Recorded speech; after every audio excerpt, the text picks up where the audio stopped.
পূজা, তার কয়টা সূর্য পূজা করছে? মাথার উপর সূর্য, তাহলে এটা অপরাধ, এটা একটা অপরাধ। আবার দেখুন আবার 3টে থেকে 6টায় হচ্ছে এই যে উত্তর গোষ্ঠী।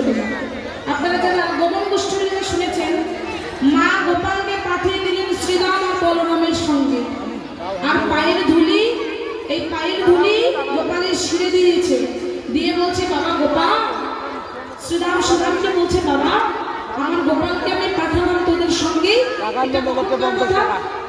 9টা থেকে 12টার কথা, তোদেরকে পাঠালাম, গোপালকে সন্ধ্যা হবার আগে আমার কোলে গোপালকে ফিরিয়ে দিবি। এখন গোপালকে ফিরাচ্ছি কোথায়?